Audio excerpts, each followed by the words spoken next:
Warning, according to the legend, some people who hear this story experience the same nightmare afterward.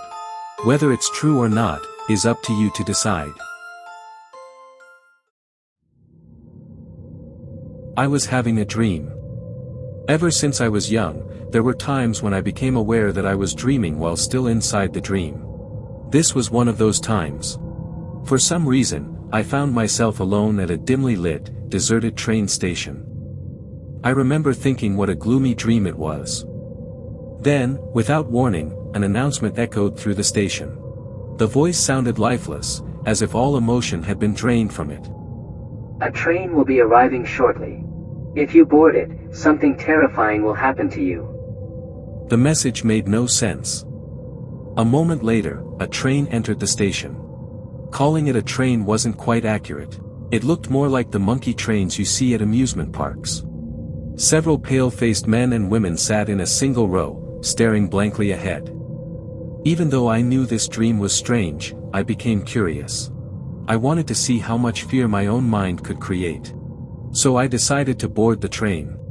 After all, if things became too frightening, I could simply wake myself up. Whenever I realized I was dreaming, I had always been able to leave the dream whenever I wanted. I took a seat 3 rows from the back. The air around me felt strangely warm. Everything was so vivid that I began to question whether this was really a dream at all. Departing now. The announcement played, and the train began to move. My heart raced with a mixture of anxiety and anticipation. What was about to happen? As soon as the train left the platform, it entered a tunnel. A dim purple light illuminated the darkness, casting an eerie glow throughout the tunnel. I thought to myself, this tunnel looks just like the haunted ride I went on at an amusement park when I was a kid. And this train resembles one of those monkey trains too. In the end, my mind is just recycling old memories. There's nothing scary about this at all. Just then, another announcement echoed through the tunnel. Next stop, live filleting, live filleting. Live filleting? As in preparing a fish while it's still alive? While I was trying to make sense of it, a piercing scream suddenly erupted from behind me. I turned around. Several small figures, dressed in tattered rags, had gathered around the man sitting in the very last seat. They were doing something to him. The man's screams grew louder and louder as the figures crowded around him. The scene was horrifying beyond words. The air filled with a sickening odor, and his screams were so loud they made my ears ache. I froze in shock. Directly behind me sat a pale woman with long hair. Despite the chaos only a few feet away, she remained completely still, staring straight ahead as though nothing was happening. Her lack of reaction disturbed me almost as much as the scene itself. I had expected something frightening, but this was beyond anything I had imagined. For the first time, I began to wonder if this was really just a dream. Fear slowly crept into my chest. Still, I decided to watch a little longer before waking myself up. When I looked back again, the man in the last seat was gone. Only a dark, unrecognizable stain remained where he had been. The woman behind me continued staring forward with the same blank expression. Then another announcement came. Next stop, extraction, extraction. 2 of the small figures appeared beside the woman. Moments later, she let out a scream unlike anything I had ever heard.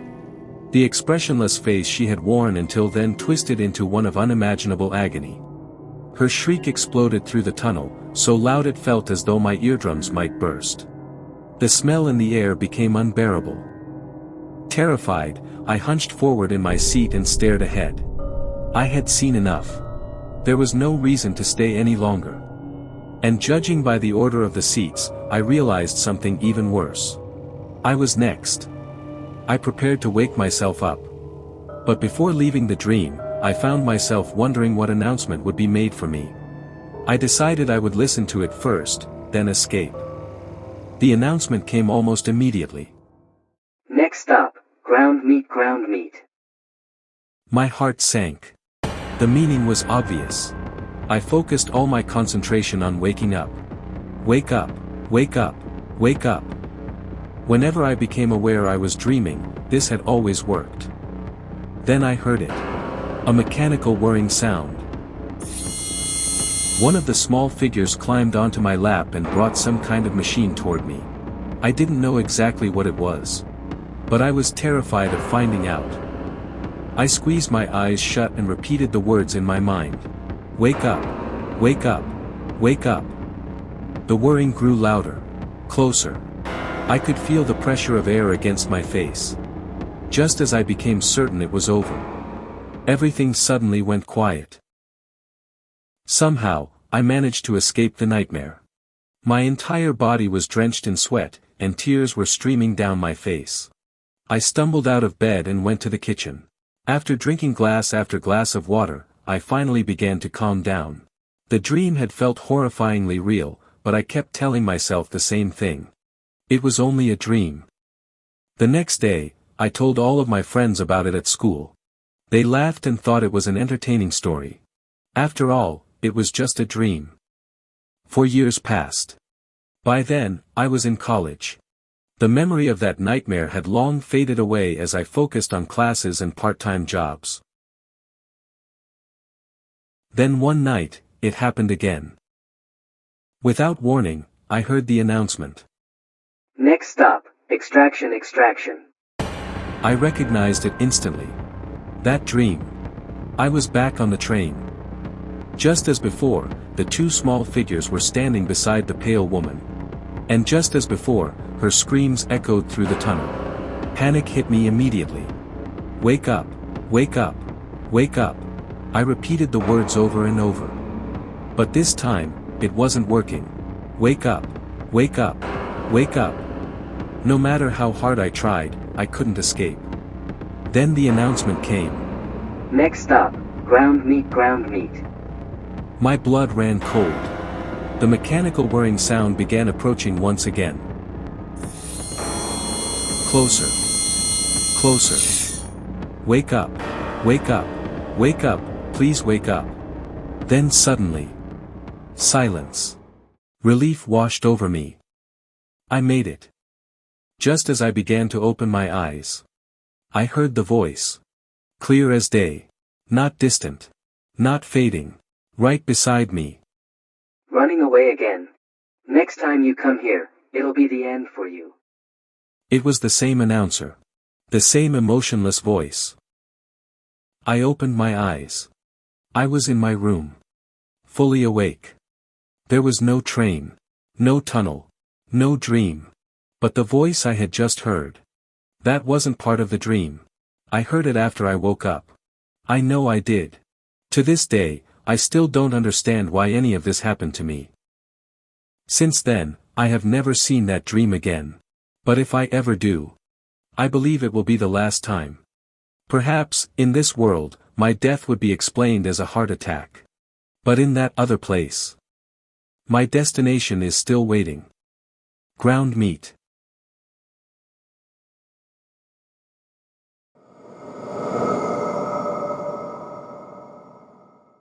What makes Monkey Dream truly terrifying is not the violence itself. After this story was first posted online, other people began sharing remarkably similar dreams. The locations varied, some took place in schools, others in amusement parks, but the pattern remained the same. Strange announcements. A sense of being trapped. And a sequence of horrific punishments that gradually moved closer to the dreamer. Because of these reports, Monkey Dream gained a reputation as a contagious dream, a story that, once heard, can somehow spread into the listener's own sleep. Of course, there is no evidence that the dream is supernatural. However, one interpretation has fascinated Japanese horror fans for years. Many believe that Monkey Dream resembles a journey through hell. The punishments seen in the dream are strikingly similar to descriptions found in Japanese Buddhist depictions of the underworld.